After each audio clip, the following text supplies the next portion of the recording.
Hey everyone, welcome back to the makeup chair. So I'm a bit nervous about today's video. I'm gonna do a get ready with me, but I'm also gonna answer some questions. And typically I keep my YouTube life and my real life kind of separate, but I am gonna be really honest with you guys and I'm a bit nervous. Grab your makeup bag, let's do our makeup together. I do have a little bit of makeup art already because I had a Skype call this morning, like a business one, so I didn't want to go makeup free. So I did apply the Wet n Wild foundation with the matching concealer and a little bit of the Wet n Wild mascara, which is one of my favorites, just the tiniest coat on my lashes. And we're gonna carry on. So let's start off with the first question, and the first product that I'm going to be using is the L'Oreal True Match. I'm going to apply that using my F06 just to set my makeup in place. And let's hear the first question. First question comes in from Chloe, and it's, if you weren't a makeup artist slash YouTuber, what would you be? If you don't know Chloe, you need to go and check her out. She is amazing. To be honest, I think if I was like to quit tomorrow, I wouldn't like set up a new business or anything. I'd just work for somebody else. I'd like to just simply work in like a pharmacy, helping people pick out makeup products, but also like skincare and just kind of a variety of things. I like helping people. I like making things better for people. And that kind of brings us on to our next question, which is from Farah, and she says, have you always dreamt about being a makeup artist? So I actually wanted to be a vet growing up for a really long time, but anytime I mentioned it to anyone, they'd always say, oh, you need like 600 points in your leaving cert. And I just thought that they were basically implying that I wasn't smart enough. So I sort of put myself down about it. Maybe being a dancer, because I love dancing. I wanted to be a professional dancer. And then fashion designing became my obsession. I would design full costumes for like a Britney Spears tour. Every single song, I had a new design for every single bit. And that was kind of like my passion. So I did that for a really long time until I found makeup, and then I was like hooked. Right, I'm gonna do my eyebrows. I'm gonna use the Pepper palette and also then Gimme Brow by Benefit.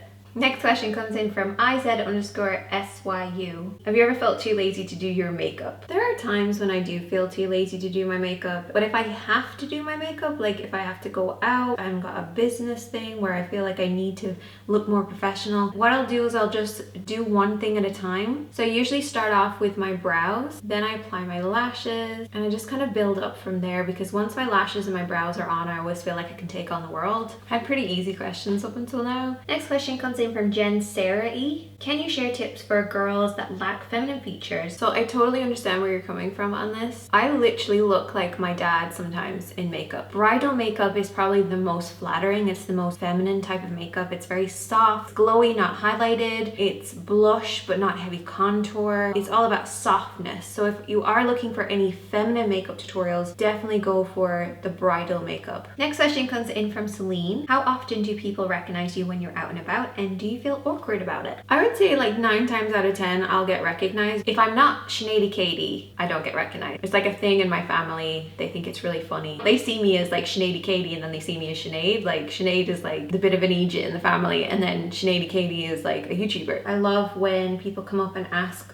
for advice on things, if I can help people, and that just makes me so happy if I can go away from the day and know that I've helped somebody. I was going into hospital, which I never talked about in here, but I had like a thing that I had to go to hospital for, and I remember feeling really anxious and really scared, and I went to buy like little disposable things. So I was in a certain shop, and I won't say what it was, and a group of girls, it started off as 1 or 2, and then it ended up being about 10 girls, because I guess they called their friends, to have these girls be so sweet to me and so lovely, and you know, I was like, hi. It was a bit overwhelming because I was feeling so scared. Like, I'm even thinking about it, I'm getting like anxious. But that's when it makes it difficult, and that's when I go home feeling really bad that I couldn't give the time to someone as much as I would want to, because I was dealing with something like going into hospital, or you know, getting bad news or something. I hope that if I've ever met you in real life, that you got to see me on a good day, and a day where I could be 100% myself. Anyway, let's move on to eyeshadow. I'm gonna use the E40, E41. I mentioned this recently to a bunch of people because they were asking me, this is the one that you want. This girl doesn't want to be shown, but her question is, what are the best tips for no reason anxiety? And for anyone who doesn't know, basically what that is you could be somewhere, just sitting in your living room for instance, and you could have this overwhelming fear, anxiety, and just stress just come over your body. I remember sitting in my parents' living room and feeling like I was literally about to fall off a cliff. You're not actually doing anything, you're not actually in any danger, you're not facing something or in the middle of something. It just comes on you for no reason. A couple of things that I like to do to deal with this. I will either open up the window, take off whatever layers I'm wearing, and get some like fresh air. Alternatively, I will wrap myself up really warm, but I try to change something about my body. Then I'll either have completely silent room or I will turn on some music. But one of my absolute favorite ones to do, and this is something that I always recommend to people, is go onto Netflix, put the subtitles on and read every single word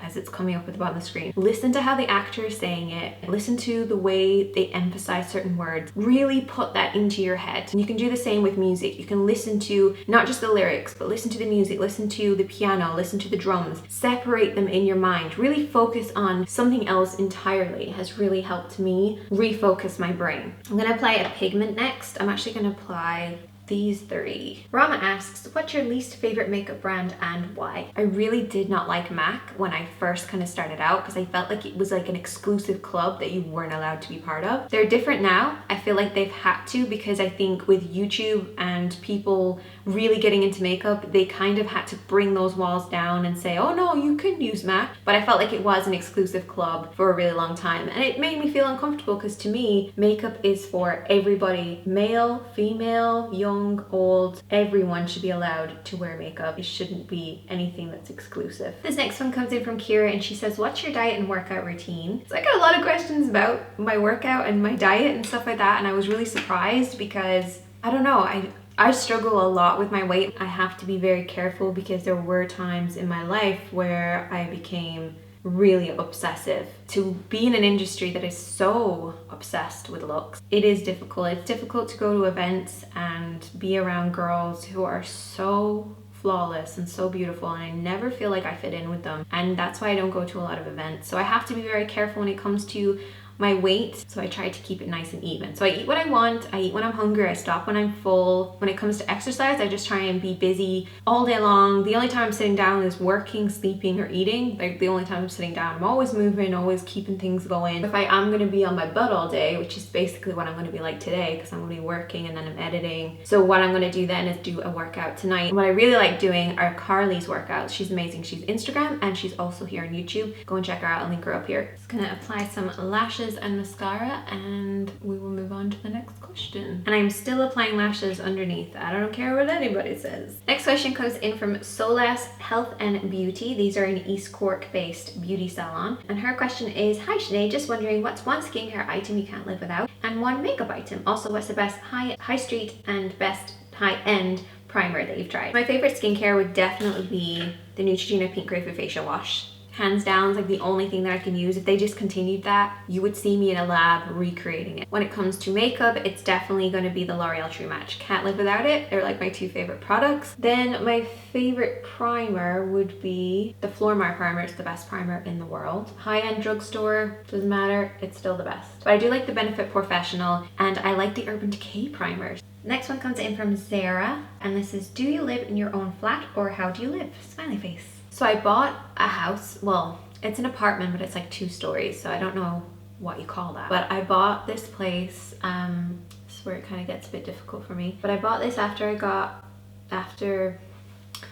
my heart broken, basically. I don't want to go into it too much out of just respect for everybody. So I didn't move in right away and I didn't make it into a big deal because I didn't want to talk about it. But I still spend a lot of time with like my family and stuff because I still need a bit of support. It's hard when you go from living with someone for like 10 years or whatever to then being by yourself. It's a very strange thing. But my sister moved in with me and that kind of made things a lot easier. It is what it is. And one advice I would give to somebody who's had their heart broken is don't listen to any advice. Don't even listen to my advice about not listening to advice. But I got told like, oh, you need to do this and you need to do this and all this kind of stuff. And don't listen to anybody because nobody's in your situation. So feel however you want to feel. Moving on to lips. I've actually been loving this lately. This is the Volumizing Lip Balm by Catrice. I'm gonna put that on first. This one comes in from Katsy. Do you plan to create your own eyeshadow palette? I have a few ideas about what I'd like to create. I'm working on something. It's beauty related, but it's not a cosmetic, but I'm working on that at the moment. But yes, I would love to come up with my own eyeshadow. I already have pretty much all the plans worked out. It's just a matter of doing stuff. You know, it's just so difficult to do everything. YouTube takes up a lot of my time. I'm using, what am I using? The Makeup Gallery Gray